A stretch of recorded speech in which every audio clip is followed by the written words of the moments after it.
Bom, bom dia, nós vamos dar início a mais um webinário da Pró-Reitoria de Pós-Graduação e Pesquisa, Unifesp, formam uma série de webinários referentes à Covid-19. Então, a gente está desde março, né, nós começamos esses webinários por uma iniciativa da reitoria, da Pró-Reitoria de Pós-Graduação e Pesquisa, e a Comissão de Enfrentamento da Covid-19. Então, a gente tem trazido semanalmente diversos pesquisadores aqui da Unifesp que estão trabalhando nesse tema, né, que tão importante para a gente nesse momento. Então, hoje nós vamos ter esse webinário cujo título é Desafios e Soluções para EPIs na Pandemia.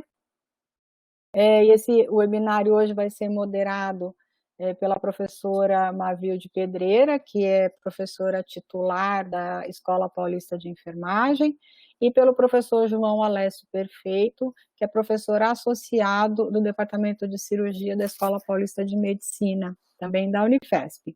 Então, desde já, em nome da Pró-Reitoria de Pós-Graduação e Pesquisa e do grupo de Covid, eu agradeço, né, a todos vocês, agradeço os palestrantes, agradeço os dois moderadores, e aí eu passo a palavra para os moderadores. Obrigada. Obrigado, Marimélia. Nós é que temos que agradecer e cumprimentar, né, a Pró-Reitoria. Eu acho que é muito interessante a gente poder, como universidade, estar vendo aí esse sistema todo e o que está acontecendo, e também o Covid. E esse assunto, eu acho que ele chama muito atenção, né, para a linha de frente, né, os desafios, as soluções dos equipamentos de proteção individual. Então, isso eu acho que é fundamental que a universidade se uniu para tentar buscar soluções para isso.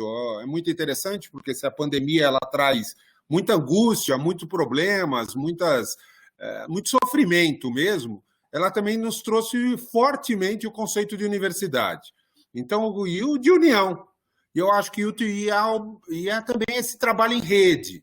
Então, eu acho que o que a gente vai tentar mostrar aqui hoje, além de todo esse trabalho e todos esses desafios e soluções, é um trabalho em rede de vários campi da Unifesp, né, que estão buscando soluções para esse caminho e não só para essa pandemia, né, não só para este momento. Nós queremos um caminho e uma união de longo prazo, em que a gente se prepare para equipamentos de proteção, como testá-los, como fazer, que a gente faça um centro.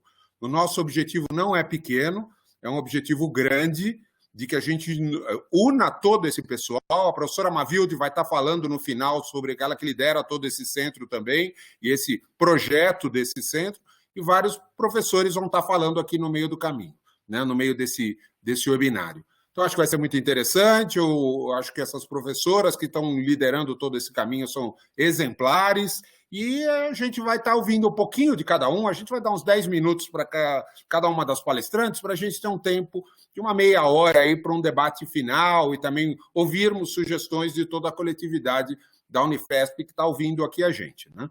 Então, essa é a nossa ideia. Nós vamos começar ouvindo a professora Mônica, né, que é professora adjunta do Departamento de Saúde Coletiva da Escola Paulista de Enfermagem, alguém que trabalhou muito aí durante toda essa pandemia, então vai ser muito bom ouvi-la. E falando desse assunto aí, que ele começou com os profissionais de saúde, né, a proteção individual, hoje é para todos, né?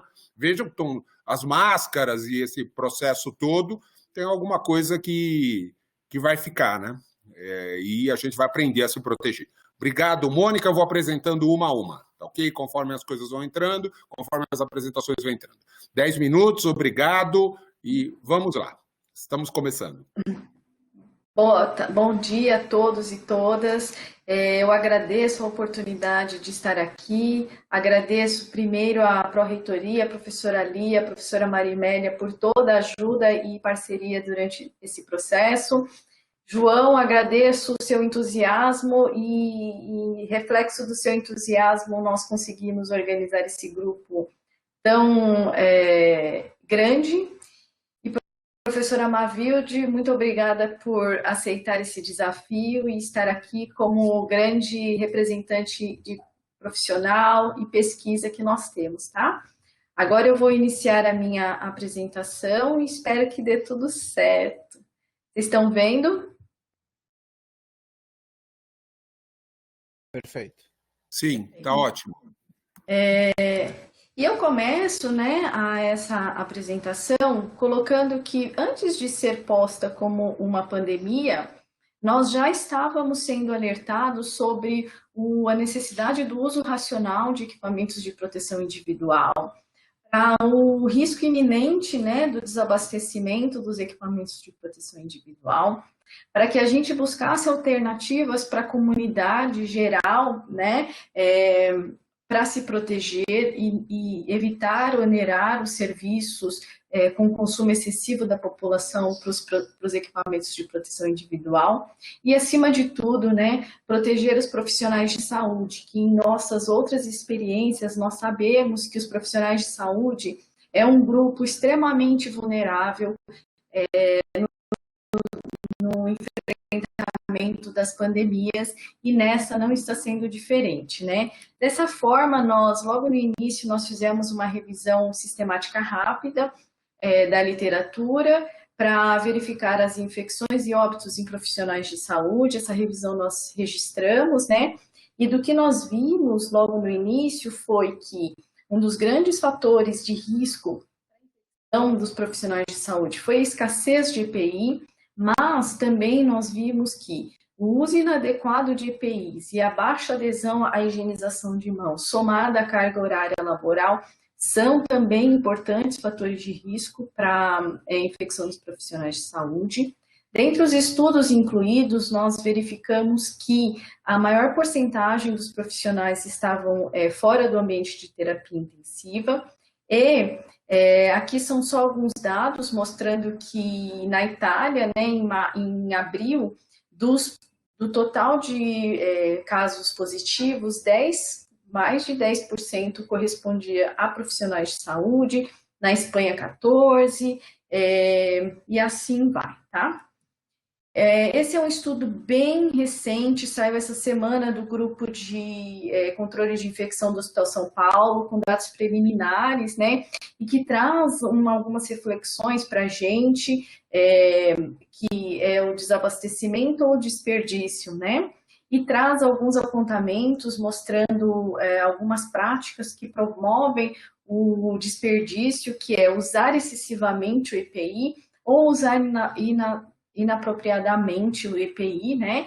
E são estudos que trazem grandes contribuições para nós também, porque caminhos para a gente pensar em comportamentos e melhores estratégias. E dessa forma, como a professora Marimélia ela colocou, né, a Pró-Reitoria de Pós-Graduação fez um mapeamento dos projetos institucionais e dos pesquisadores e elencou alguns temas de convergência, né, para o desenvolvimento na nossa universidade. E dessa forma, nós temos alguns temas e o tema novos materiais e equipamentos para suporte e assistência foi definido e designado para que eu e o professor João Alessio fizéssemos a convergência dos profissionais e dos pesquisadores da nossa casa, né?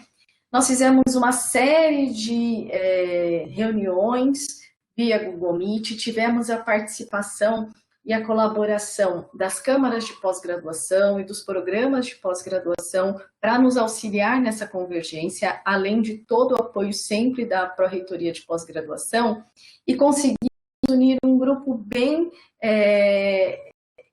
grande e interessante, né? Nós temos membros da Escola Paulista, daqui no Campus São Paulo, com a Escola Paulista de Enfermagem, a Escola Paulista de Medicina, Diadema e São José. Temos alunos de pós-graduação, alunos de graduação e também profissionais do Hospital São Paulo, tá? Com grande carinho que eu apresento todas essas pessoas. E temos também a Baixada Santista aqui. E na convergência, né, dos estudos, dentre dos pesquisadores, nós verificamos que temas, né, que foram muito recorrentes nas nossas reuniões foi buscar alternativas para a escassez, para o uso prolongado e o reuso, a usabilidade desses EPIs e, acima de tudo, a segurança em saúde. Com isso, né, surgiu a proposta da criação de um centro multidisciplinar de desenvolvimento, prototipagem, otimização e validação de equipamentos de proteção individual para sustentabilidade e segurança na saúde, né? E como possibilidades e encaminhamentos desse centro, nós temos testes de vedação, protocolos de usabilidade, testes de filtração, análise estrutural, testes microbiológicos, testes de contaminação, regulamentos e segurança. Dessa forma, como primeiro produto, né, desse centro, desse grupo, nós fizemos uma revisão sistemática rápida para verificar a eficácia das máscaras de tecido para contenção de gotículas para a população geral, pensando em alternativas para desonerar o uso de EPIs pela população, né? Pensando em alternativas para o desabastecimento. E dessa forma nós verificamos que, dependendo da composição das máscaras de tecido, elas são sim eficazes, né? Contanto que nós tenhamos máscaras híbridas, né, com diferentes composições de tecido, e que essas diferentes composições de tecidos, elas podem alavancar tanto a capacidade de filtragem mecânica e eletrostática, né? Mas nós sabemos que não importa o quão eficaz seja a filtração ou a vedação das máscaras, elas só serão efetivas de fato se vierem acompanhadas de medidas de isolamento de casos, distanciamento social, boas práticas de etiqueta respiratória e higienização regular das mãos.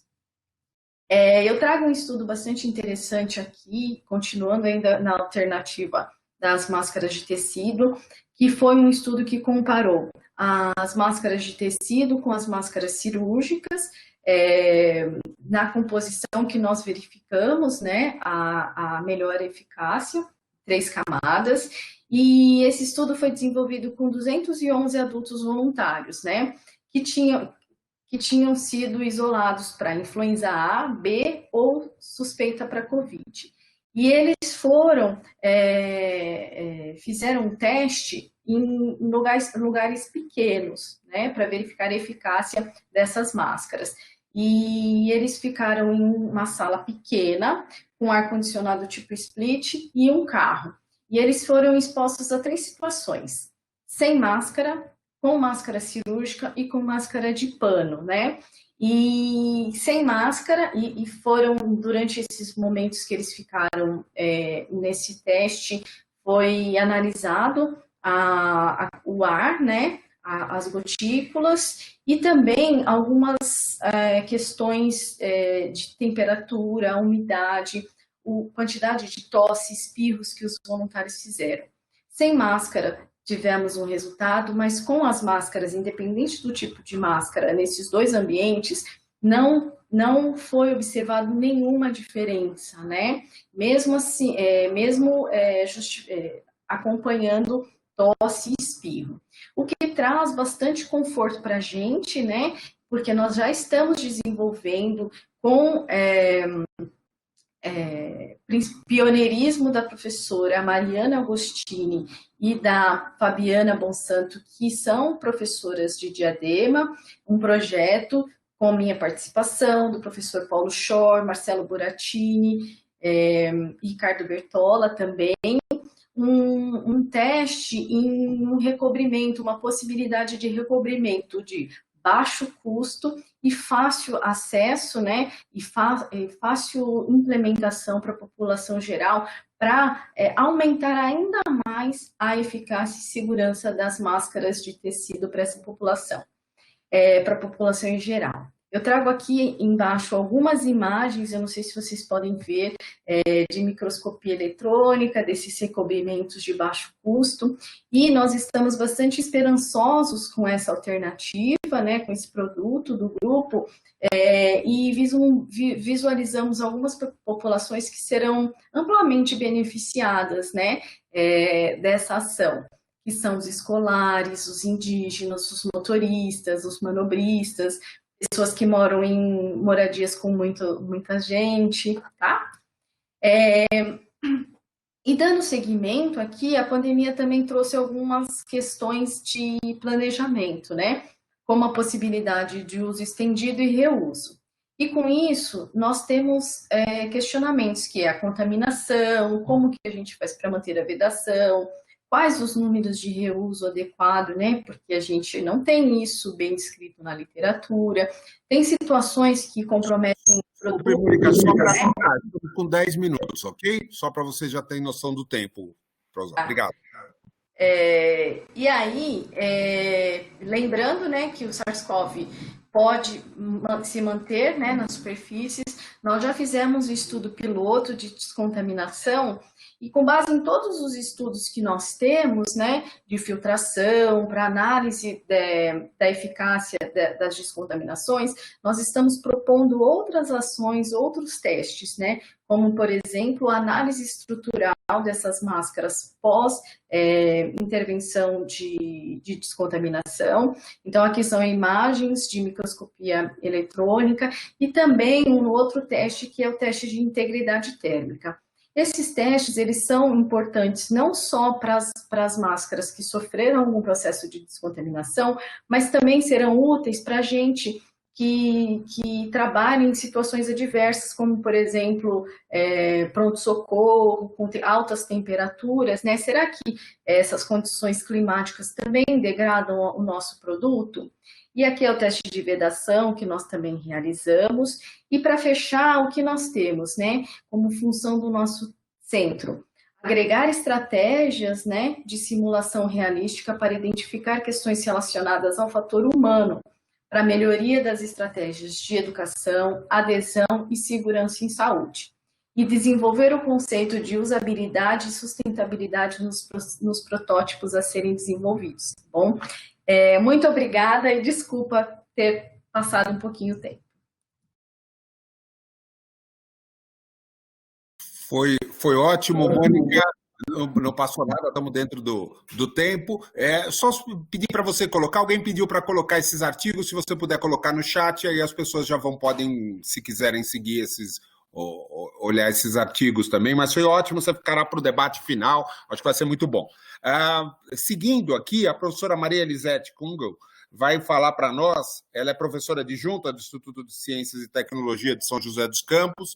A professora Maria Elisete, nós temos muito que agradecer, né? Desde o começo da pandemia, ela está trabalhando aí nos materiais de proteção, desenvolvimento com a impressão 3D, então acho que vai ser uma coisa muito interessante. Ela já teve um webinar em que ela falou sozinha de todo esse assunto, e hoje ela vai fazer um resumo para nós, ela está também firme aí no desenvolvimento desse centro. Muito obrigado por falar hoje aqui, muito obrigado por todo o pessoal da linha de frente, não só da escola, como do Brasil inteiro, que se beneficiou do trabalho do grupo de vocês. Muito obrigado. Muito obrigada, João. Bom dia a todos. Muito obrigada, pessoal, pela oportunidade de vir aqui falar novamente com vocês. Eu sou muito feliz em participar desse grupo que foi criado nesse momento em que nós tivemos uma necessidade emergencial, mas que eu acredito que vai encontrar soluções não só para agora, mas como situações futuras, porque nós precisamos nos preparar para o que pode vir por aí, e o que nós tínhamos até o momento era muita insegurança, muita incerteza sobre o que era a situação em si. Então, nesse momento agora de março em diante, eu tenho dedicado meus esforços, meus alunos, todo o meu grupo de pesquisa está trabalhando no sentido de desenvolver equipamentos de proteção individual, tentar ajudar um pouco mais o pessoal do hospital, que já está muito assoberbado de trabalho, e de modo geral eu trabalho com o desenvolvimento de produtos de impressão, usando impressão 3D para tecnologia assistiva.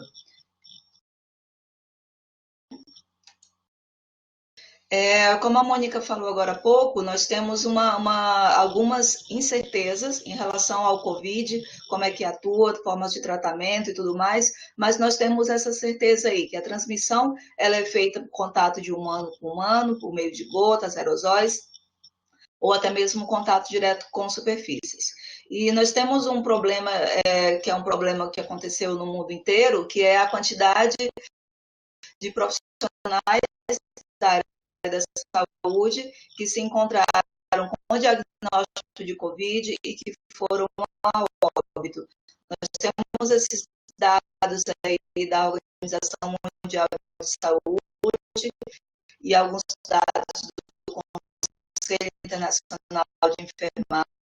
Elisete, Podem ver desculpe que de interromper. março para cá teve um aumento muito grande de número de infectados, Elisete, você está me principalmente ouvindo? a atuação dos enfermeiros. No Brasil, nós temos esses dados de 83. Elisete, desculpe, eu não sei se está me ouvindo, é que o Sim, seu som não está bom. O som não está bom. Desliga a imagem, que às vezes ele melhora um pouco. Tá ok? Está entrando um. pode falar, João. Não, é que o seu som não está bom. Agora eu já sugeri que você desligasse Sim, a imagem. Pode continuar. Obrigado. de nada. Então, nós não temos, na verdade, dados confiáveis e atualizados sobre a quantidade de profissionais da área da saúde que estão com diagnóstico de Covid, que estão em tratamento e quantos foram o número de mortos. Mas nós sabemos que de todas as pessoas que entram em contato com os pacientes, esses enfermeiros eles estão em contato direto e isso é um problema porque ao mesmo tempo que nós temos perda do número de pessoas trabalhando, atuando, nós temos potenciais pessoas que podem levar essa infecção adiante. Então, o primeiro cuidado inicial seria proteger esses profissionais.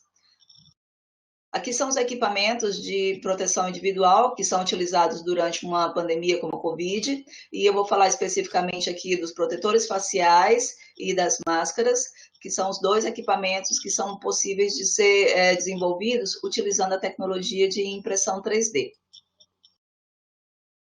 Nós temos disponíveis como modelos abertos do tipo Open, vários modelos de face shields, ou dispositivo para proteção facial, que podem ser baixados pela internet, eles podem ser produzidos por impressora 3D em plástico, mas tem muita controvérsia entre esses dispositivos.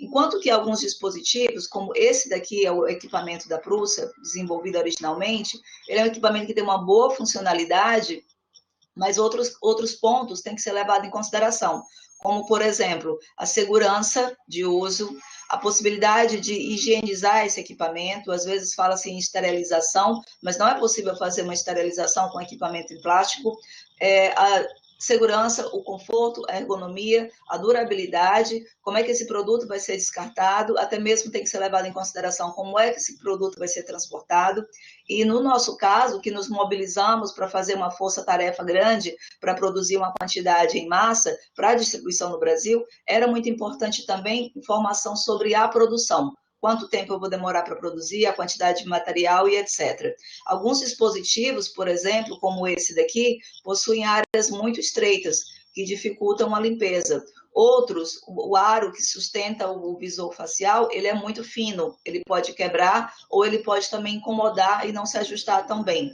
Outros utilizam um material como esponja, que é de difícil limpeza e pode acumular algum material aqui que a gente não vai conseguir fazer uma boa higienização. Então, foi pensando em todos esses requisitos que o nosso grupo de pessoas que trabalham na impressão 3D, que é formado por mulheres na impressão 3D, makers do Brasil inteiro, os meus alunos que estão com impressoras em casa, nós nos reunimos com o pessoal do Hospital São Paulo. O professor Dr. João Alessio nos ajudou bastante com feedback em termos de essas questões que eu falei anteriormente e levando em consideração também as normas da Anvisa. Então, dessa maneira, nós conseguimos desenvolver um produto que foi fácil de imprimir, fácil de utilizar, com uma boa aceitação por parte da equipe médica.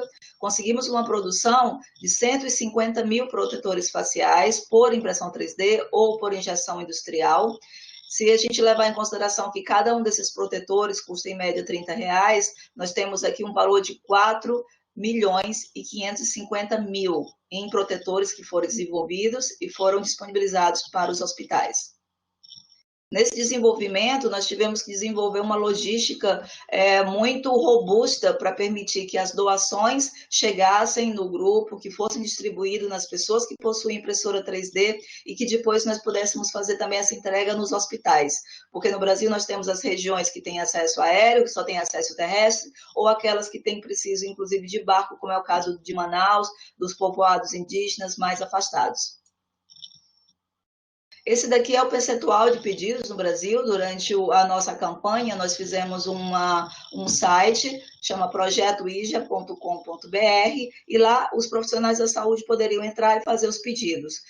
A quantidade maior de pedidos foi feita por São Paulo, que inicialmente era o epicentro da pandemia no Brasil, e depois foi distribuindo em outros estados. Mas, de modo geral, nós conseguimos atender a todas as solicitações iniciais. Aqui é um passo a passo do projeto de produção do nosso protetor facial pelo processo de injeção. Tivemos a parceria aí muito importante de empresas que se disponibilizaram a fazer o molde, que é a parte mais cara do produto. Dessa forma, nós conseguimos ter um número maior. Aqui foram os estados que nós atendemos, tanto por produção por impressão 3D, quanto por produção por injeção industrial. Nós não temos uma informação sobre a quantidade de pessoas que nós conseguimos proteger com o uso dos protetores faciais, e também não existe na literatura nenhum estudo que avaliou de modo direto o quanto o protetor facial protege quem está utilizando em atuação com gotículas de contato com pacientes contaminados com Covid.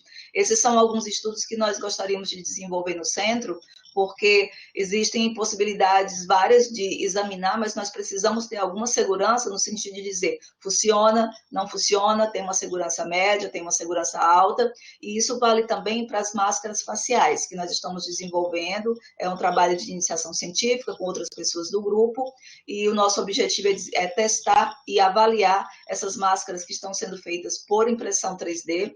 Essas máscaras, elas podem ser produzidas de modo aberto ou de modo fechado. De modo aberto, ela tem um tempo de impressão menor, é mais rápido, mas em compensação você tem que fazer a moldagem depois e garantir essa vedação. Como é que vai ser feita essa garantia? Esses são alguns dos testes que nós pretendemos fazer no centro. Aqui são alguns exemplos de máscaras, que já são os primeiros protótipos que nós vamos avaliar com diferentes tipos de filtro. Então, basicamente, o que eu queria passar para vocês hoje era essa informação de que é possível utilizar a tecnologia, desde que nós estejamos dentro de um grupo altamente interdisciplinar, porque tem que ter a orientação do engenheiro, com a orientação do médico, a equipe que tem todas as profissões relacionadas, tanto como o enfermeiro, o cuidador, a pessoa que entra mais em contato com o paciente. Sem essa conexão, nós não conseguimos tirar o Brasil hoje de uma condição tão dependente de produtos importados, tão dependente da indústria externa, e muitas vezes nós não temos soluções para os nossos próprios problemas. Eu estou escrevendo um livro junto com os alunos do mestrado profissional de inovação tecnológica, que é sobre todas as possibilidades de uso da impressão 3D no combate à Covid, e alguns capítulos são dedicados para o desenvolvimento de equipamentos de proteção individual. Muito obrigada e parabéns ao grupo pela organização. Obrigado, Elisete. Eu acho que essa resposta rápida aí que vocês tiveram também foi uma coisa muito boa, né? No meio desse caminho todo. Só informando que os webinários, alguém perguntou, acho que foi a Gisele, ele fica no coronavírus.unifesp.br. Então, sempre pode ver este como os outros webinários da Unifesp. Continuando, depois a professora Elisete estará na discussão também. A professora Lília Coronato Corrou, ela é professora associada do Instituto de Ciências Ambientais, Químicas e Farmacêuticas do campus de Diadema. Ela vai falar um pouquinho para nós também dos mecanismos de esterilização, particularmente da luz, né? Da luz UV, que ela também é especializada nesse assunto. Eu acho que vai ser uma apresentação muito interessante. A gente vai aprender bastante. Obrigado, professora Lília, obrigado a todo o grupo aí de Diadema, que também está bem integrado aqui nesse sistema. Muito obrigado. 10 minutos, eu aviso com 10 minutos, depois passar um pouquinho não teria problema. Obrigado.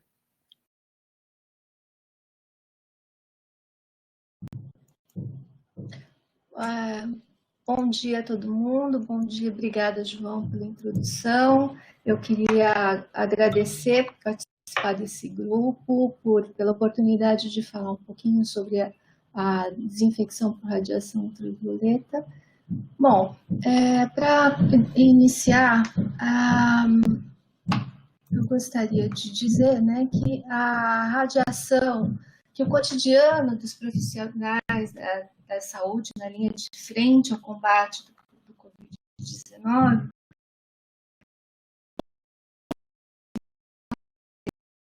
principalmente as máscaras, né, de proteção individual, 89 milhões de máscaras mensalmente são utilizadas no mundo, né, para esses profissionais da saúde.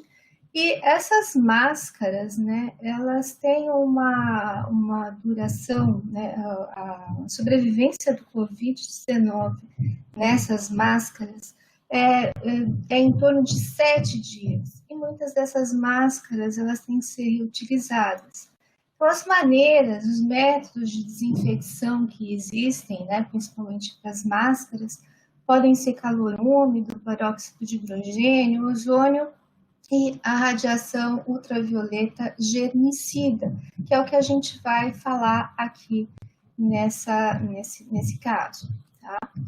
A utilização da luz ultravioleta não é nova, né? A terapia solar já era utilizada pelos gregos, chineses e hindus. A descoberta da luz ultravioleta ocorreu por Johann Wilhelm Ritter nessa época aqui. A primeira fonte artificial de luz ultravioleta ocorreu em 1894. Já se usava ultravioleta para destruir colônias de bactérias, e um prêmio Nobel em medicina, do Heiberg Finse, em 1903, deu início à fototerapia. Nesse caso, então, se verificou que determinados comprimentos de onda da luz podem ter efeitos benéficos à saúde. E em 1931 foi inventada a lâmpada de vapor de mercúrio. Bom, mas o que é a radiação ultravioleta, né? A radiação ultravioleta, ela incorpora o espectro das radiações eletromagnéticas, é uma radiação ionizante, como o raio-x, o raio gama, que tem um comprimento de onda na região de 100 até 400 nanômetros. Essa região do ultravioleta ela é dividida em 3 frações: o UVA, o UVB e o UVC. O UVC é chamada de radiação ultravioleta germicida, e ela está na faixa de 100 até 280 nanômetros. Bom, como é que se obtém essa radiação nesses comprimentos de onda? Basicamente, se obtém através de uma lâmpada fluorescente, que é uma lâmpada que que é um vidro, basicamente, que contém um gás a baixa pressão, ou uma mistura de gases de mercúrio e argônio, e a partir de uma corrente elétrica existe estimulação desse gás e emissão da radiação ultravioleta pelo mercúrio. O mercúrio ele emite em linhas com emissões desde ultravioleta até o visível. Se a gente quer uma lâmpada fluorescente interna dentro da nossa casa, a gente vai usar um tipo de vidro que corta todo o ultravioleta. Se a gente quer uma lâmpada de luz negra que passa o UVA, que é 365 nanômetros, nós vamos usar um outro tipo de vidro para construir a lâmpada. Mas se a gente quer a radiação ultravioleta C, nós vamos usar então um outro tipo de vidro para construir essas lâmpadas, né? Então, o que vai indicar se eu tenho um tipo de radiação ou outra saindo da lâmpada fluorescente é o vidro que eu utilizo para fazer a lâmpada, né? Quanto mais para cá no espectro ultravioleta estiver, mais cara vai ser a lâmpada, porque é mais difícil encontrar vidros que sejam transparentes ao ultravioleta. Outra forma de obtenção do ultravioleta é através dos LEDs, né, os diodos emissores de luz, que hoje em dia emitem na região de 250 a 280 nanômetros. Eles são acomodados um ao lado do outro, de forma a se obter uma lâmpada desse tipo aqui, certo? Bom, alguns parâmetros que a gente tem que entender quando a gente trata de radiação são a densidade de energia ou a fluência, que é uma grandeza física que vai avaliar a inibição da carga viral. Ela é a exposição radiante, a quantidade de energia transferida por unidade diária da matéria. Outra grandeza importante é a densidade de potência ou intensidade, que é a potência da luz por unidade diária. E para calcular o tempo de exposição da radiação, eu vou fazer essa continha aqui. Eu vou ver qual é a fluência da radiação, a área exposta e a potência da lâmpada que eu estou empregando, certo? Bom, o ultravioleta, né, que vem da luz solar, ele é bloqueado pela camada de ozônio. Então, se a gente observar esse espectro aqui, a gente vai observar que a banda de absorção do ozônio está exatamente na região de emissão do UVC. Então, quando eu utilizo a radiação UVC nesta região, eu vou quebrar, na verdade, as moléculas de ozônio e produzir o oxigênio.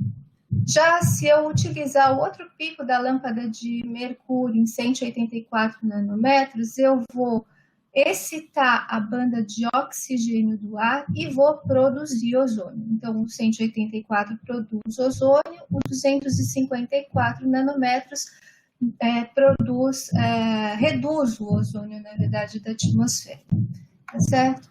A luz ultravioleta, ela pode produzir danos oculares e na pele, então fluências acima de 60 joules por metro quadrado durante algumas horas vai produzir queimaduras e danos oculares. A profundidade de penetração do ultravioleta em 250 nanômetros na pele é 2 micrômetros e essa profundidade de penetração é suficiente para interagir com a célula, o citoplasma das células e produzir efeitos cancerígenos.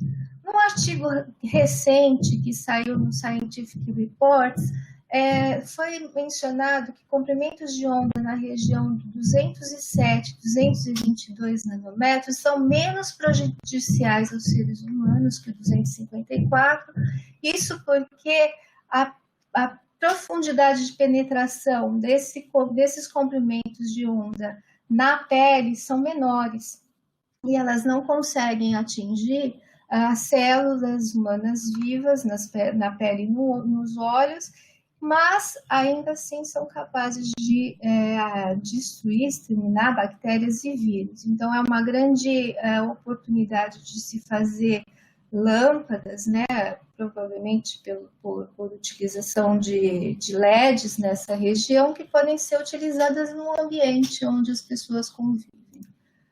Bom, como é que a luz ultravioleta pode destruir um vírus, o coronavírus, né? Então, o coronavírus é um vírus que tem uma dimensão de 100 a 180 nanômetros, ele é composto de uma série de proteínas e um RNA aqui no núcleo, né?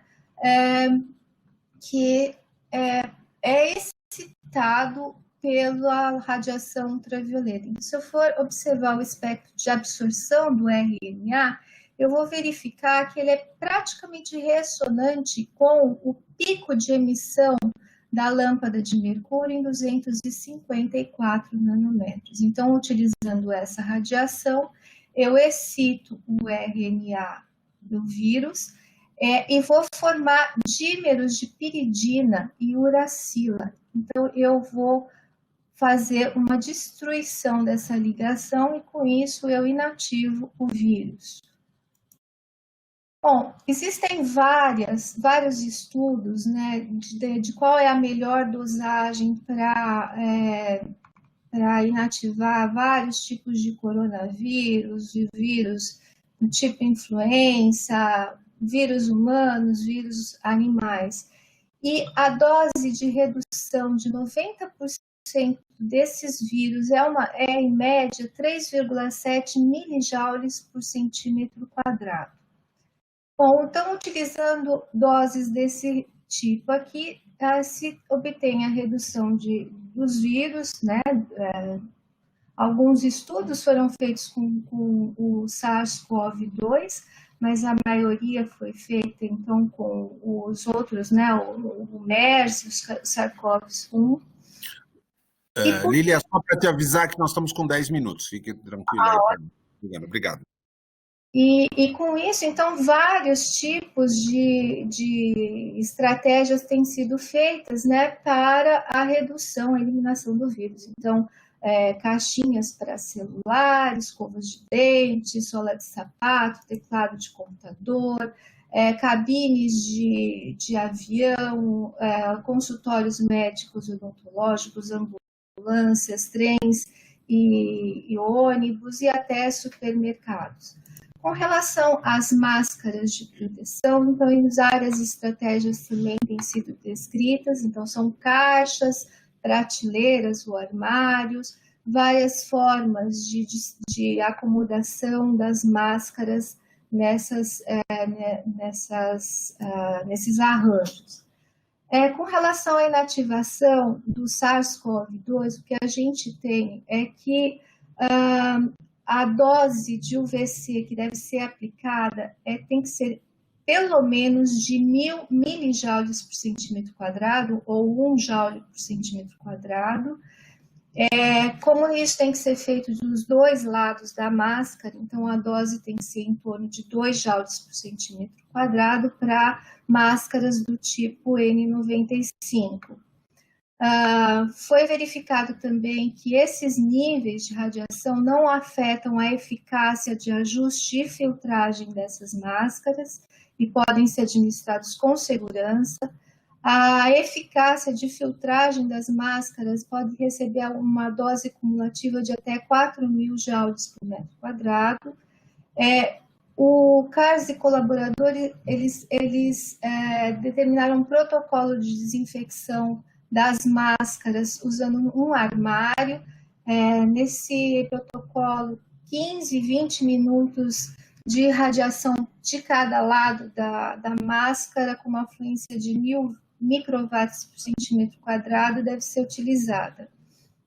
A N95-DECOM, ela indicou que as máscaras podem receber radiações nesta faixa aqui, de 1 até 1,2 joules por centímetro quadrado, por 10 ou 20 ciclos, quer dizer, 10 ou 20 vezes, sem ter prejuízo de ajuste e filtragem.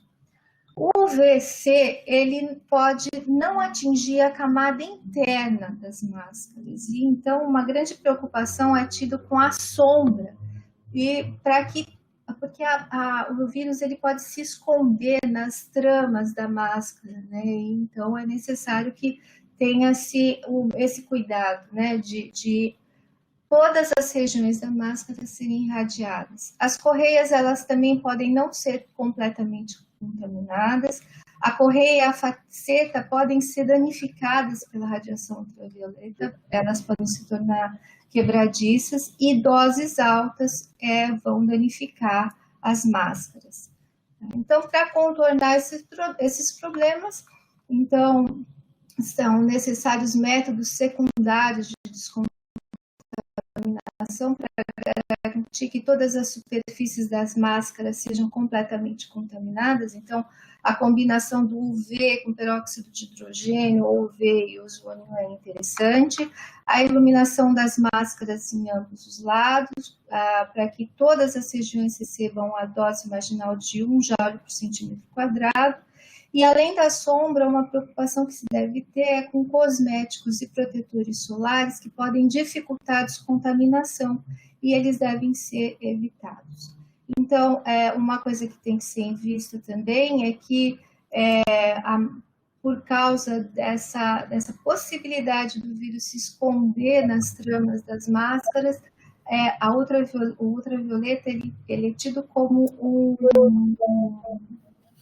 para ter certeza, né, de que a máscara está descontaminada, é necessário um método secundário de descontaminação.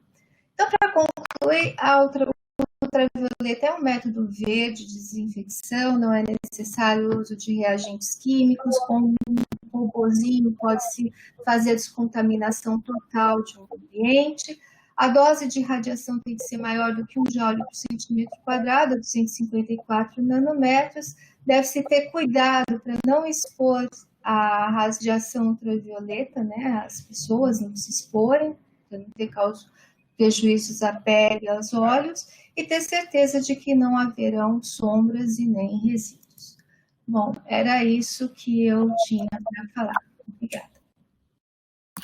Muito obrigado, Lília. Acho que foi bem interessante, né? Quando a gente começou com isso, a Mônica, a gente estava imaginando sempre descontaminar as máscaras, né? As N95, que pudesse ser utilizado mais vezes, e aí esse grupo foi crescendo para mais ideias, né? Aí a professora Ana Paula, que vai ser a próxima a falar, Azevedo Marcos, também é professora associada do Instituto de Ciências Ambientais, Químicas e Farmacêuticas, também do campus Diadema. Ela vai tentar dar para a gente uma ideia, né? Além da própria luz UV, a otimização e validação desses métodos, ou desses tecidos, ou desses materiais, né? E também nós começamos a voar um pouco mais, né? Nós queremos desenvolver materiais, né? Para que a nossa dependência se torne menor. Muito obrigado, professora Ana Paula, que também representa um grupo grande aí que está se dedicando nesse caminho. Obrigado, vamos ouvi-la e depois a gente tem a discussão final. Bom dia a todos. Quero agradecer, né, o convite para participar aqui desse webinário muito importante, onde a gente vai poder mostrar um pouquinho, né, da criação desse grupo que se formou, um grupo bastante, como a Mônica já falou, um grupo muito grande e que veio se unir para tentar melhorar muitas coisas aí de proteção que o Brasil percebeu que estava necessitando, né? Porque até o momento, como a China criava EPIs com um valor muito baixo frente aos outros mercados, o Brasil acabou não favorecendo muito a criação dessa linha, né? Porque era um custo muito inviável criar no Brasil. Então, a gente percebeu que tinha essa necessidade e, de imediato, esse grupo grande foi formado, né? Entre pesquisadores de São José dos Campos, Diadema, São Paulo, e agora, como a Mônica falou, parece que a Baixada Santista também faz parte. E aí eu fui escolhida aqui para representar um pouco os pesquisadores de Diadema, espero que eu faça contento, tá? Bem, então, como a Mônica falou, com aquele título bem grande do centro, né? O centro ele foi voltado para estudos de prototipagem, né? Validação, otimização, a visão da sustentabilidade e desenvolvimento de novos materiais para uso em EPIs a princípio. E aí, então, eu peguei as palavras-chave desse título bem grande do centro que ela colocou. Vale lembrar que esse projeto ele foi enviado naquela chamada do CNPq, mas como é um projeto que vislumbra um crescimento muito alto, né, para o Brasil, o valor também foi muito alto. Então, a gente não conseguiu, a princípio, as verbas, mas como a Mavilde vai falar no final, o grupo ainda permanece, está querendo ter a finalização desse grupo, tá? Então, dentro daquele nome todo, a gente tem essas 5 palavras-chave, né? Desenvolvimento, prototipagem, validação, otimização e sustentabilidade. E no campus de Diadema, a gente consegue abordar 4 desses tópicos, 4 dos 5, né? porque a prototipagem ela vai ser avaliada mais pelos profissionais de saúde, né, que tem essa necessidade do dia a dia, desses equipamentos de proteção individual. Então, dos integrantes de Diadema, a gente tem como engenheiras a professora Mariana e a professora Fabiana, né, que estão focadas na parte do reuso da máscara, e também para uma máscara não só da comunidade de saúde, mas também da população como um todo. Como a Mônica falou, é um projeto que já está em andamento, esse projeto delas dentro do grupo. A gente tem o professor Rodrigo Caiô, que ele é biólogo de formação, e tem a área de pesquisa dele é infectologia, então ele está bastante, está fortemente voltado para a área de validação, que são os testes, né, dos equipamentos que a gente vai fazer, se eles realmente têm eficiência ou não. A professora Kátia, que também é engenheira, a professora Lilian, que é física, e a professora Roseli, que são físicas, Roseli e a Lilian, que são físicas, são especialistas na interação da luz com a matéria, né? Então, estamos envolvidos aí no tratamento desses equipamentos para que eles sejam livres de vermes e vírus, né? E eu, que sou química, integro o grupo, né? Trabalho mais com a área do desenvolvimento de material, tá? E todo mundo junto, integrando o grupo geral aí da Unifesp, formado para esse centro. Então, para quem não conhece o campus de Diadema, eu trouxe aqui as fotos principais das unidades de pesquisa, que a gente chama prédio de vidro, a unidade José Alencar, e a unidade José de Filipe, que é o Eldorado, fica próximo a Billings, e a unidade José Alencar fica no centro de Diadema. Então, são 5 unidades, 3 didáticas e 2 de pesquisa. A professora Lília e a professora Roseli ficam no Eldorado e os demais docentes ficam no prédio de vidro. Bem, trazendo aqui essa ilustração que está contida nesse artigo, né, que é um artigo que mostra um review, né, um review da atualização da abordagem de nanotecnologia para o uso contra o Covid-19, né, a gente tem abordagens de uso de nanotecnologia tanto para quando a pessoa já se infectou, então através de uso de medicamentos e de vacinas, quanto o uso para impedir, né, que esse vírus chegue ao respiratório do indivíduo.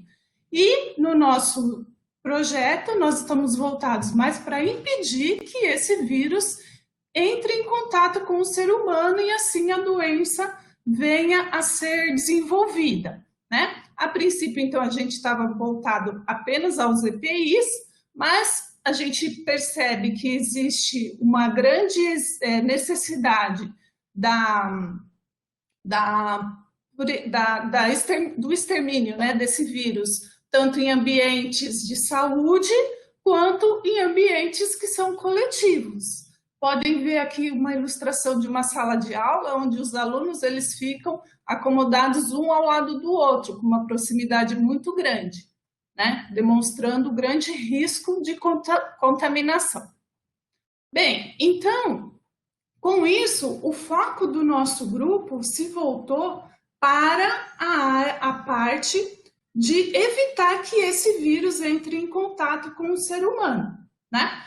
Então, diminuindo a concentração do SARS-CoV-2, a gente consegue com que essas pessoas sejam protegidas e não desenvolvam a doença através do bloqueio da passagem desse vírus, que seria o uso de equipamentos de proteção ou de substâncias que sejam capazes de destruir, né, esse vírus, como a luz UVC, e a inativação de partículas virais, que seria essa radiação da luz, uso de materiais que sejam capazes de inativar essas partículas virais.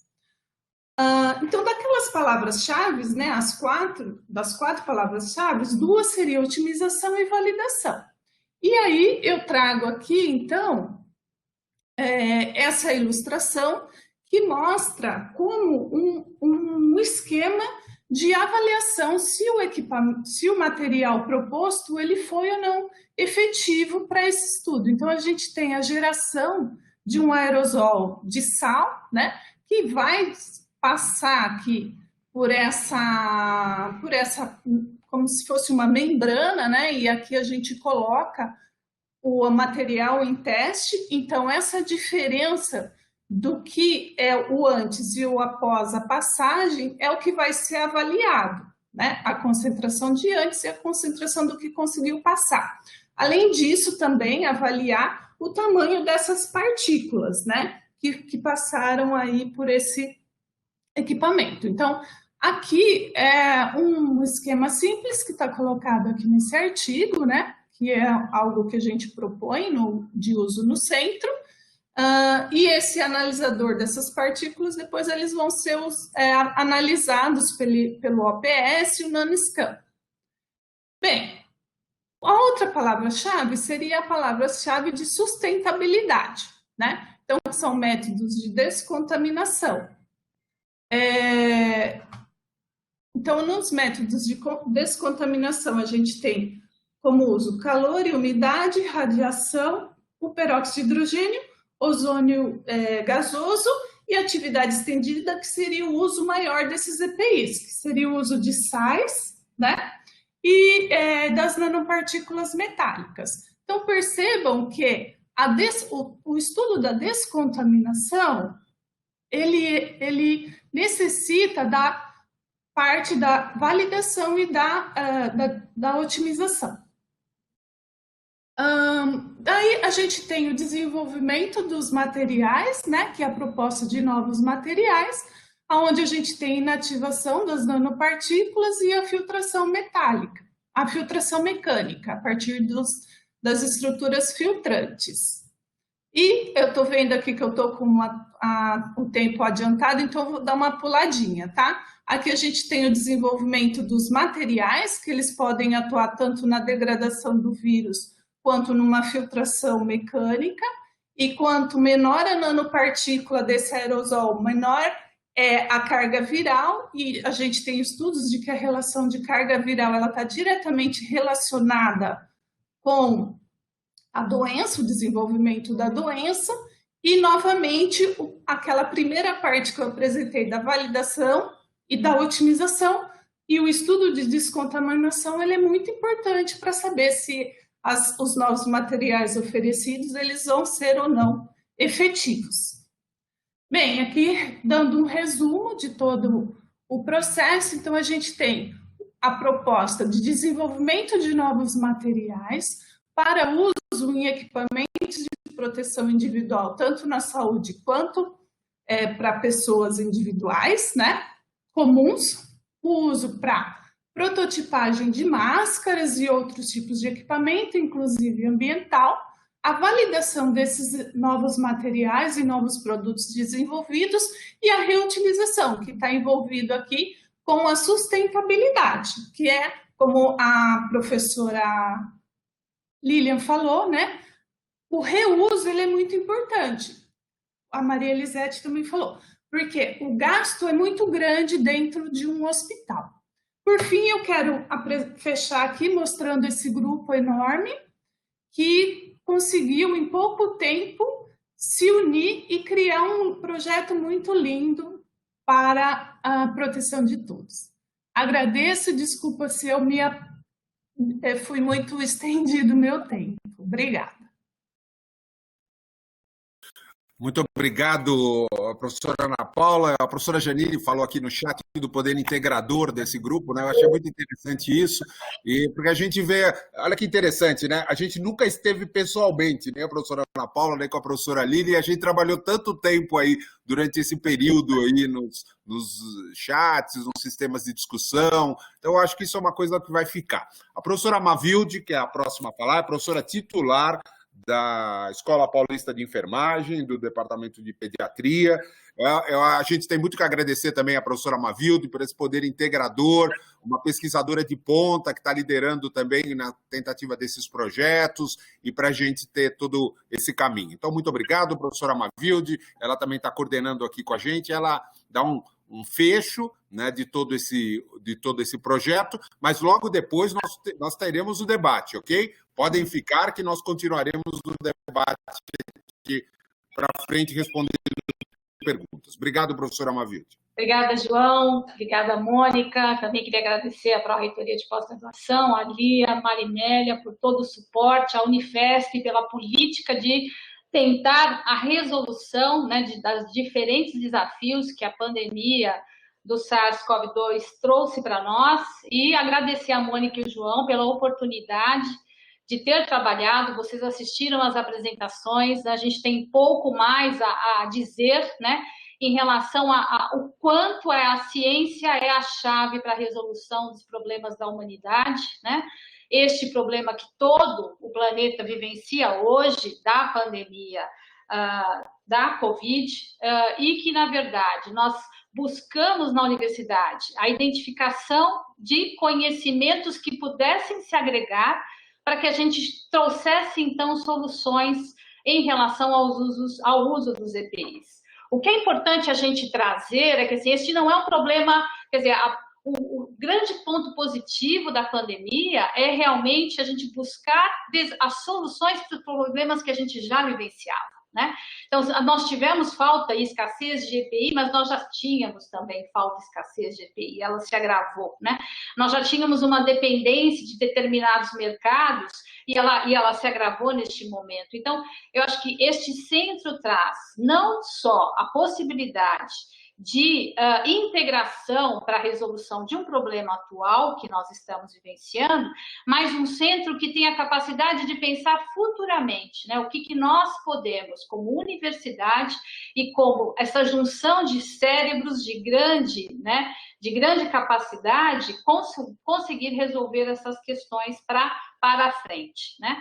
Eu acho que a grande beleza é a contribuição do conhecimento, né? E como este projeto ele vira, então, de repente, no momento nós criamos, então, um centro, né? Um centro multidisciplinar que não só testa, mas ele desenvolve e ele inova em relação ao uso, pensando na sustentabilidade.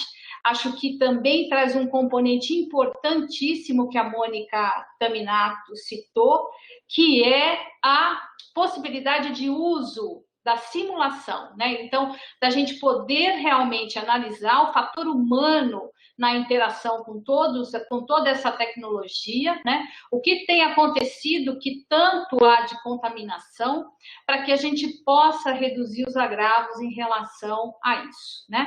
Esse projeto, então, ele vira, né, a possibilidade de criação de um centro em que também aproxima a universidade do sistema de saúde, aproxima do mercado, quando a gente pode criar novos equipamentos, né?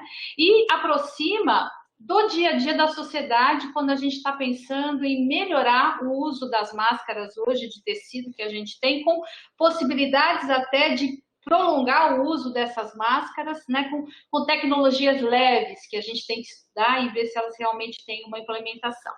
O projeto foi submetido ao CNPq, é um projeto de mais de 2 milhões de reais, né, e ele foi, então, a negativa veio pelo custo, mas eu gostaria de ressaltar que esse projeto teve nota máxima quando a gente fala na equipe, né? Então, essa capacidade agregadora do João e da Mônica, né, conseguiram colocar uma equipe que desenvolveu um projeto de fronteira de conhecimento. Então, nós tivemos nota máxima em relação à avaliação da equipe, e avaliação da metodologia e da capacidade de inovação que este projeto tem, né?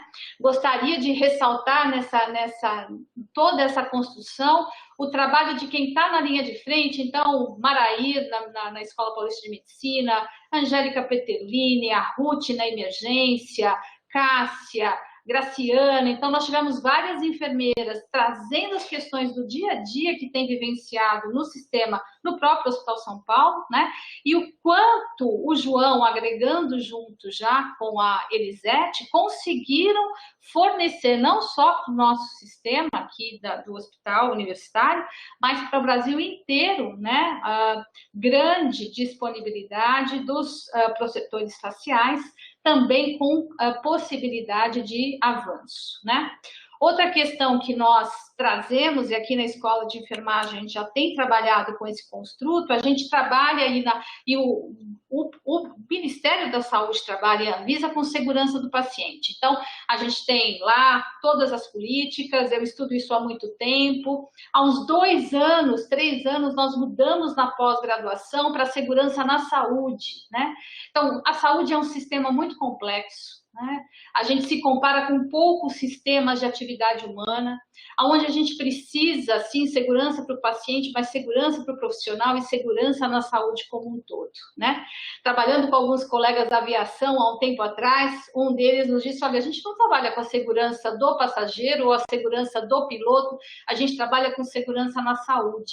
Eu acho que todo esse projeto, né, a segurança na saúde, né, é algo que fundamenta as ações desse centro, para que a gente possa, sim, fornecer assistência à saúde com qualidade, com segurança, para o usuário, com sustentabilidade, e não sendo um sistema que morre em si de custo tão elevado que ele tem. Então, a gente tem que repensar realmente a saúde para que a gente consiga alcançar alguns resultados tão importantes e que a pandemia descortina uma série de problemas que não são de agora, são problemas que nós temos vivenciado na área da saúde há muito tempo, né?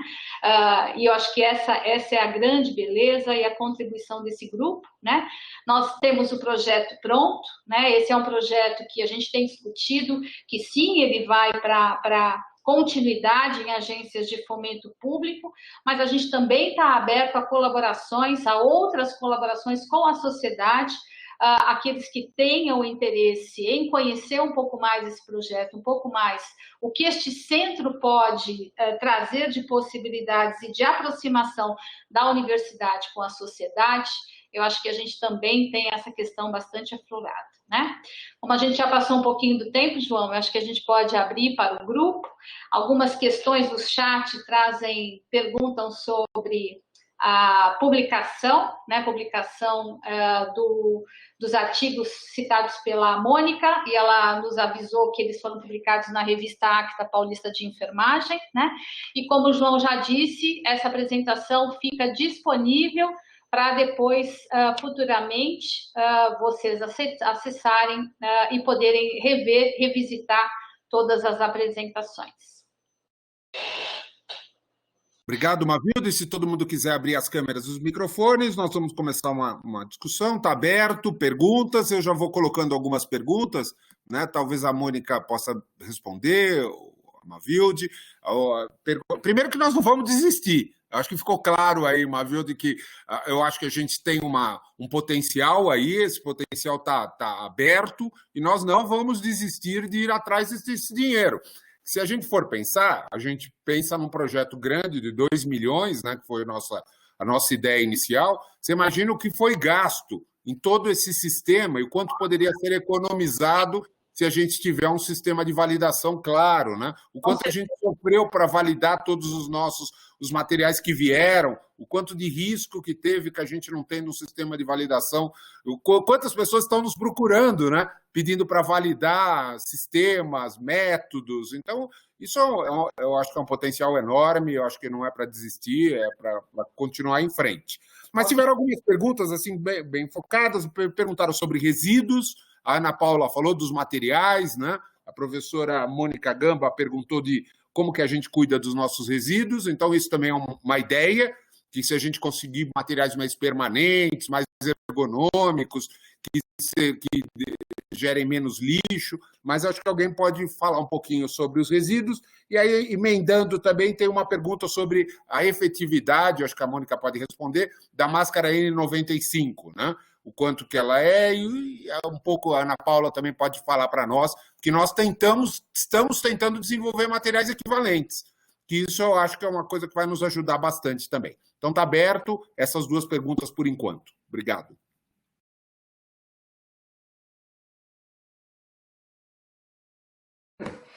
Boa tarde. Então, eu vou começar, mas aí eu peço para Ana Paula me ajudar a complementar, a Lília, a Elisete também.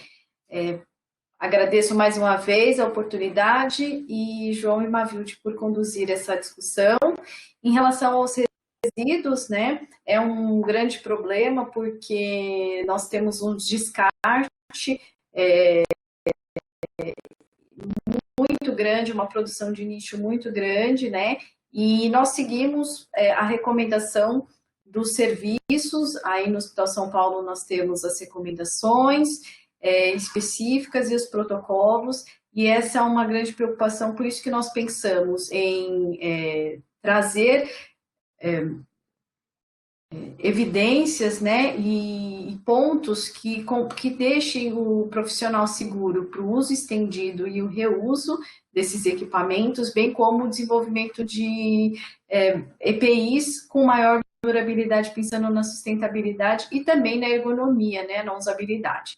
Em relação à efetividade das máscaras N95, elas são as que são padronizadas já existe uma série de testes bem conhecidos, que é os que nós já temos potencial para fazer, mas questões como quanto tempo usar, quais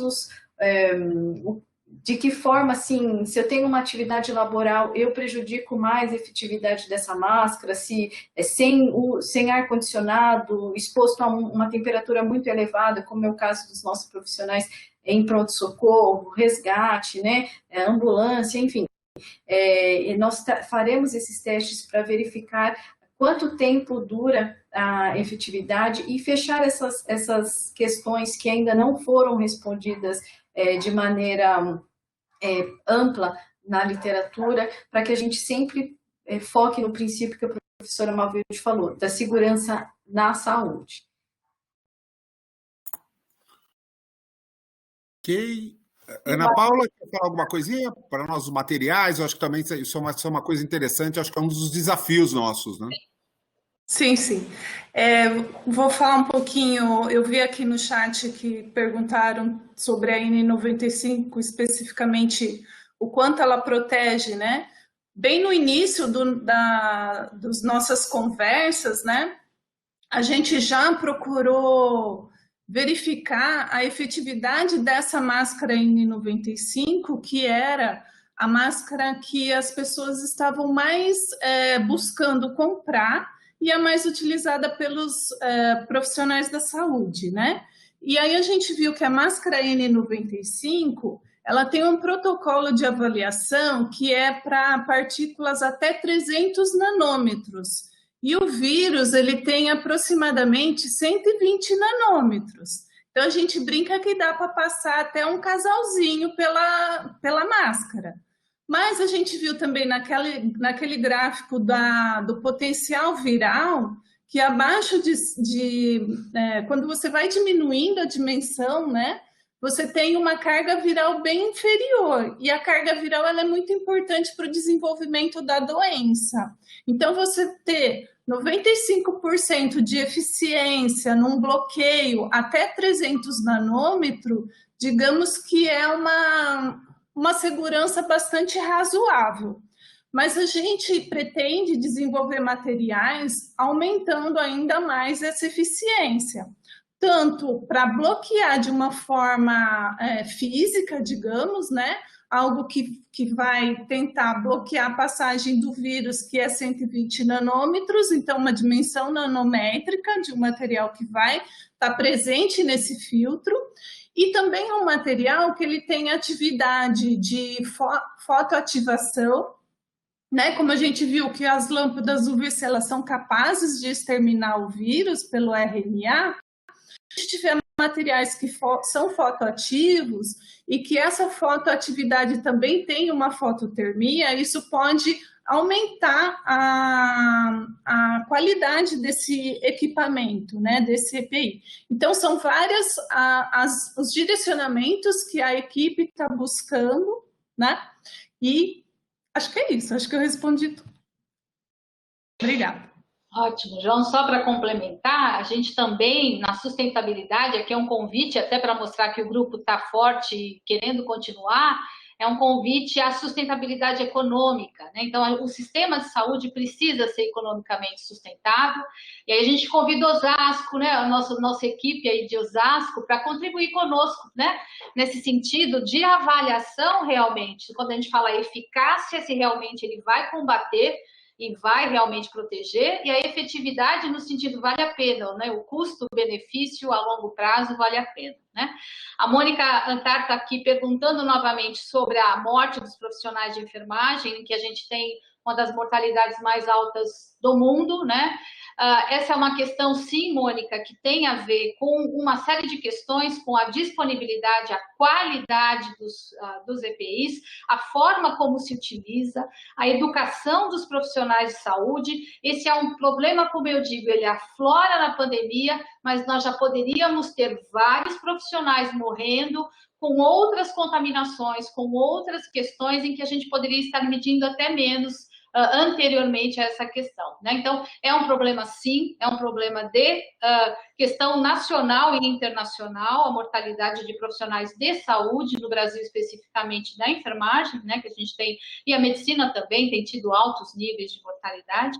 Eu acho que vale a pena a gente pensar na educação em saúde, na qualidade e na disponibilidade dos equipamentos de proteção individual, né, e da promoção realmente de questões que tragam essa sustentabilidade educacional também, em que a gente não tem. Ela acontece quando tem um problema, aí todo mundo para de falar sobre o assunto, aí vamos falar em higienização das mãos, que todo mundo sabe que tem que fazer, e o que a gente, aqui estudos nacionais mostram que a gente faz 30% das vezes, 40% das vezes que a gente deveria fazer, né?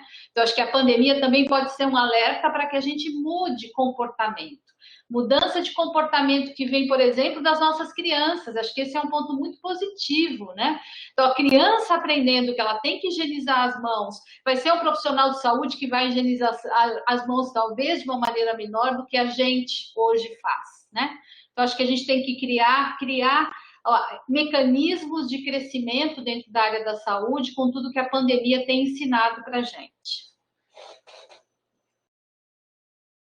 Eu acho que está ótimo, acho que continua em aberto, né? Eu acho que a gente deve, como a professora Mavilde falou, eu acho que a gente deve isso aos profissionais de saúde, né? A gente teve muita gente contaminada no hospital, nós perdemos profissionais de saúde dentro do nosso hospital, então a proteção das equipes ela é fundamental para agora e para sempre, né? E eu acho que a gente teve uma resposta muito grande também da sociedade, né? Que nos ajudou em doações e materiais. Então, acho que a gente tem um potencial aí que a gente vai ter que capitalizar para frente, né? Acho que é isso aí. Isso não ficará assim. A gente vai mudar conceitos. Eu acho que a sociedade vai ter que mudar alguns conceitos e nós vamos fazer parte deles. Eu acho que tem alguma coisa a ver. O professor Sérgio, aqui da Escola Paulista de Medicina, ele colocou que se sentiu em universidade aqui, né? Então, eu acho que é uma coisa muito legal isso também. Eu acho que para nós, internamente, esse conceito de visão de universidade, né? Nós da Escola Paulista de Medicina, sempre uma escola médica dentro de um conceito, essa visão ampla da gente poder lidar em toda a universidade é uma coisa que vai trazer um benefício enorme também, eu acho que dentro desse caminho. Já tem gente se oferecendo aqui, a professora Cristiane quer também fazer parte do grupo, que é ótimo. E está aberto aqui. Mônica, tem perguntas também que eu acho que talvez você possa responder, né? Da máscara, quanto protege, uma coisa mais não da máscara N95, mas a máscara de uma maneira geral. Nós prometemos acabar 12:30, ok? Mônica?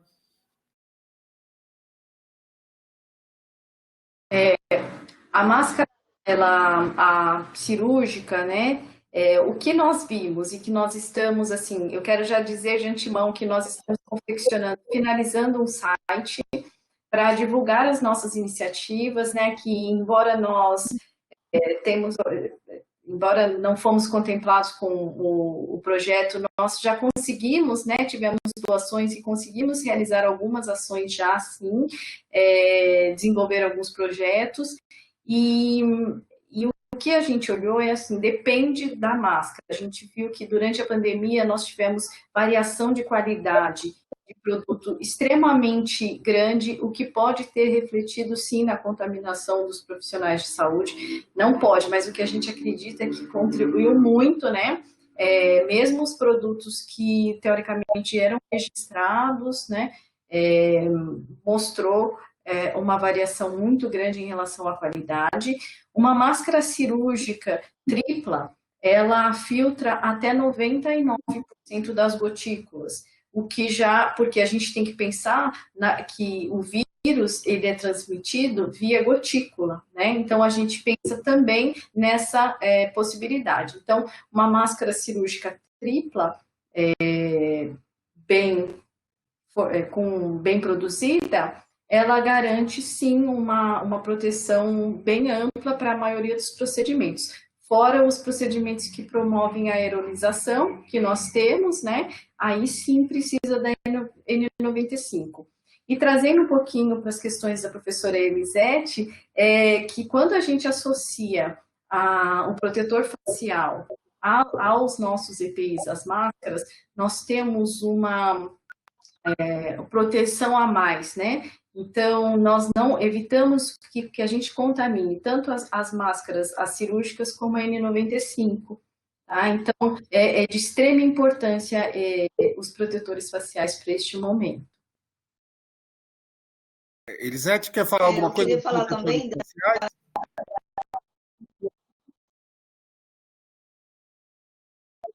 Isso, eu queria falar. A questão dos EPIs, o foco principal... A internet não está boa. Okay? Tira a imagem, por favor, que eu acho que melhora. Obrigado. Tá. Sobre a questão dos EPIs, o foco inicial são os profissionais que estão trabalhando em contato direto com o paciente com Covid, mas a tendência é de que essa proteção seja dirigida para outros profissionais fora dos hospitais também. Hoje nós temos as farmácias, os supermercados, todos utilizando, os funcionários utilizando o protetor facial, e tem uma solicitação grande aí do uso dos protetores faciais também para as escolas e universidades, no retorno às aulas. Então, assim, tudo que se desenvolve dentro da universidade com foco no profissional é uma garantia de que a gente vai estar tentando também desenvolver, gerando mais informações para proteger a população toda fora do hospital. Acho que é ótimo, acho que restaurantes, né? Vários protocolos de restaurantes estão com protetores faciais dentro desse caminho. Alguém comentou também aqui, eu acho, não sei se é o professor Sérgio, e a professora Mavilde falou isso várias vezes no nosso grupo, questão de ergonomia, né? O quanto que esses materiais de proteção, principalmente as máscaras, essas de maior proteção, podem machucar as equipes. E a gente lembra, né, que os rostos são diferentes. Então, nós temos que desenvolver também materiais diferentes, né? A gente comentou dos sapatos, né? Imagina se só tivesse um número de sapato, de um só modelo, o quanto isso é um pouco o que acontece no sistema das máscaras. Então, também tem um caminho de ergonomia andando aí pela frente. Não sei, alguém de Osasco também colocou, eu não consegui ler todo, mas também pode ajudar nessa discussão. O seu chamado aí, Mavilde, tem eco aqui na discussão. Sim, estou vendo, já vi Elisângela, muito bom, Elisângela, está em contato conosco e vamos trabalhar juntos, né? Mônica Antar também, falando do ozônio, ela tem uma linha de investigação, Lília, em relação ao ozônio, aí com o pessoal da física, né? E aqui o professor Sérgio pergunta sobre o uso da máscara N95 associada à máscara cirúrgica, se aumenta a proteção, né, Moniquinha? Acho que não, né? Mas aí acho que Mônica pode responder melhor. Não, e eu indico olhar, né, alguns materiais que foram produzidos pela equipe de epidemiologia hospitalar do Hospital São Paulo, e que não indica porque a gente sobrepõe equipamentos de proteção individual e muitas vezes a gente não se atenta tanto à vedação, né? Essa sobreposição. Então, não está indicado. E eu vi que o professor Eduardo Medeiros está aqui, também pode ajudar a contribuir. E deixaremos essas informações também nesse site que estaremos finalizando, tá bom?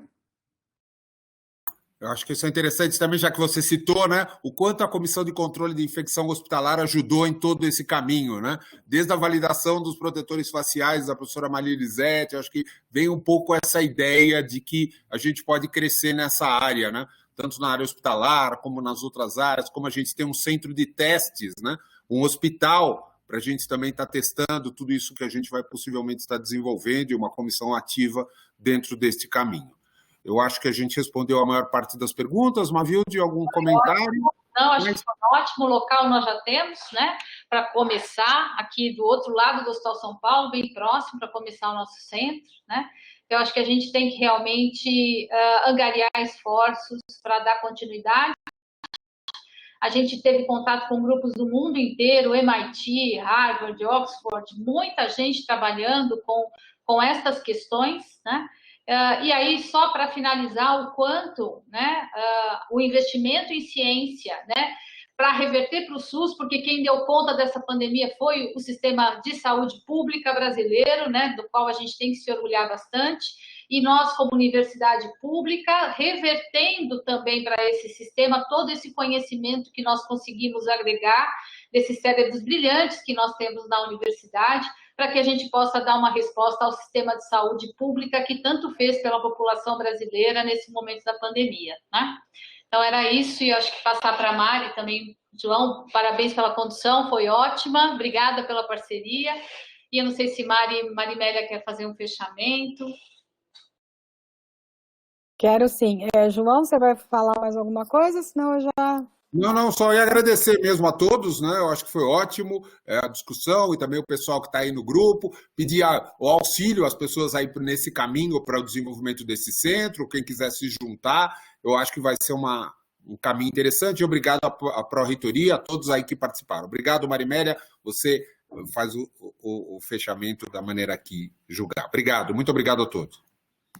Bom, eu encerro agradecendo a participação de todos vocês, né? A Ana Paula, João Alessio, Lília, Elisete, Mavilde, Mônica, dando os parabéns por essa iniciativa de montar esse grupo, né? A gente acompanhou desde o início, vocês foram muito proativos desde o começo, e acho que a Mavilde colocou alguns pontos que eu gostaria só de reforçar.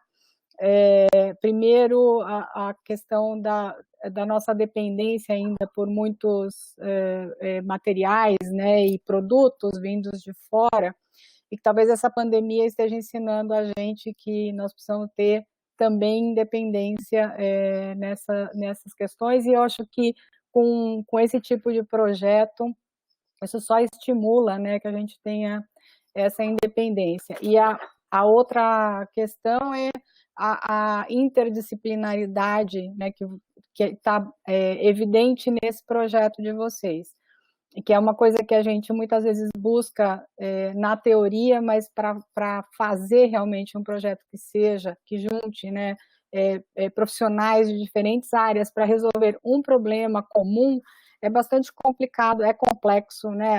Até mesmo os vocabulários são diferentes, né? A forma de abordar os problemas é diferente. E acho que vocês estão dando um excelente exemplo de como isso é feito, né? E eu tenho certeza absoluta que a gente vai ver ainda muitos bons frutos desse projeto de vocês, né? E a gente não pode esquecer que a gente está hoje rumando aos 90 mil mortos por Covid-19 no Brasil, mais de 2.200.000 pessoas, né, infectadas dos confirmados, a gente sabe que tem mais do que isso, e que ainda estão morrendo cerca de 1.000 pessoas por dia, então a gente não pode esquecer disso, não pode achar que já está acabando, né, além de a gente ter que se preparar para as próximas pandemias que virão, que a gente, né, todos os especialistas estão falando, né, sobre isso. Então, eu acho que a gente tem muito que percorrer ainda, Então, em nome da Pró-Reitoria, eu agradeço bastante, assim, não só pelo webinário de hoje, que foi excelente, mas também por todo o trabalho que vocês estão desenvolvendo. E aí eu aproveito para deixar o convite para quem está assistindo, que na próxima semana, mesmo